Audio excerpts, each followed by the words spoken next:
Howdy,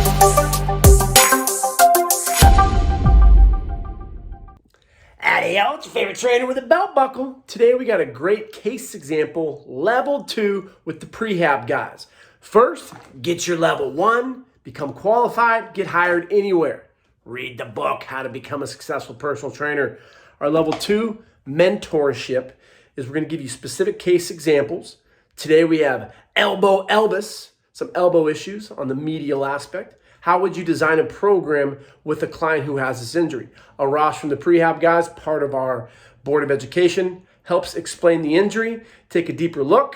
If you want to become a great trainer, showupfitness.com. Let me know what you think. Keep showing up.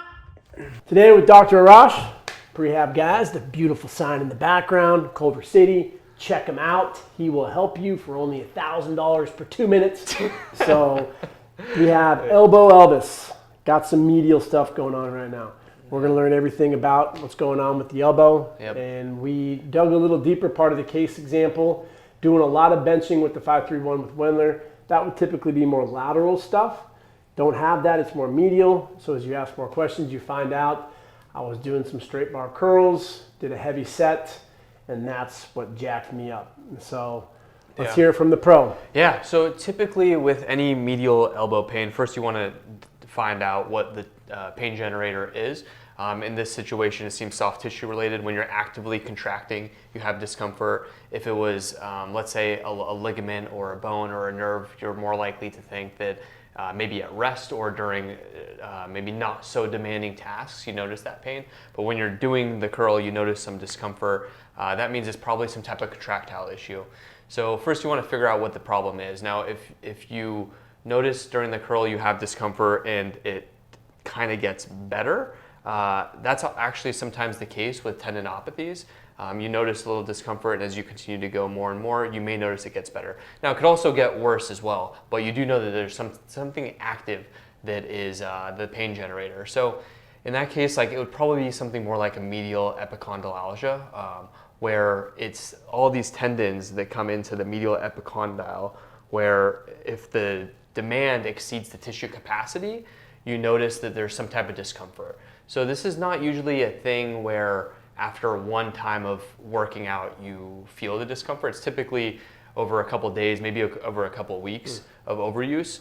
The demand being higher than the tissue capacity ends up breaking down the tissue. So ideally, if your capacity is here, you put demand up until that capacity, you break the tissue down, it rebuilds, supercompensates and gets stronger. However, if you go too far, and if you do go too far for a few sessions on end, what happens is something starts degenerating, and the tendons in which all of these muscles attach to creates, it becomes slightly degenerated, which is where that pain may come from. And so that's typically the first thing. You want to figure out what it is. After you figure out what it is, then you go into plan of care, which should I dive into what? Well, we said a couple of vocab words in there. So he was talking about general adaptation syndrome. So you have the alarm, you're going to have some resistance, you're going to adapt, you're going to get stronger. That's why we want to stick with lighter weights for newbies, but also for meatheads. So I hadn't done that exercise in a long time. I went too high. Yeah. So the demand was too high. The demand was too high. And so then there's going to be that result.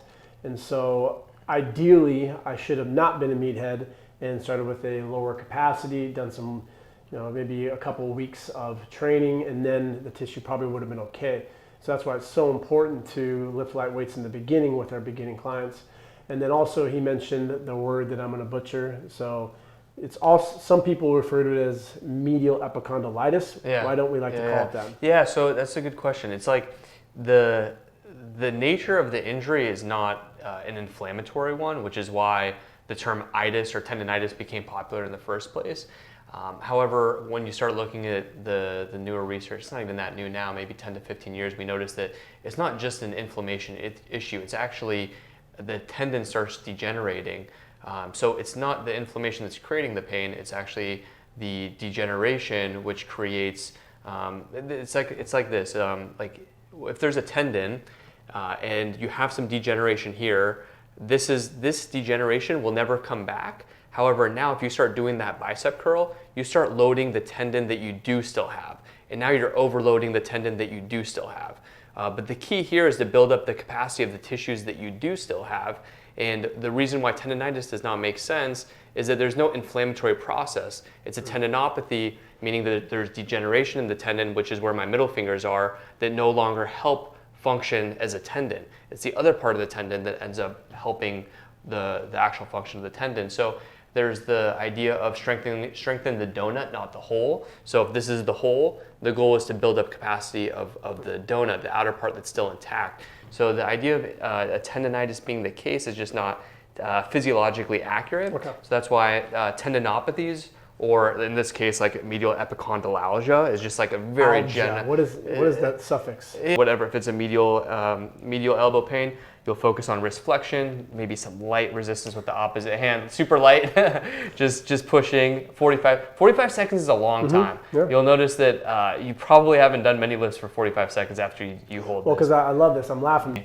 And then I'm bringing my wrist into pronation and just holding that for 45 seconds. That'll get all those muscles on that Now, part. what if there's, so say like when I was doing this, my pain is like a 4 or 5. And when I'm doing it at 4 or 5, 20, 30 seconds in, it slowly starts to come down. Yeah, good question. So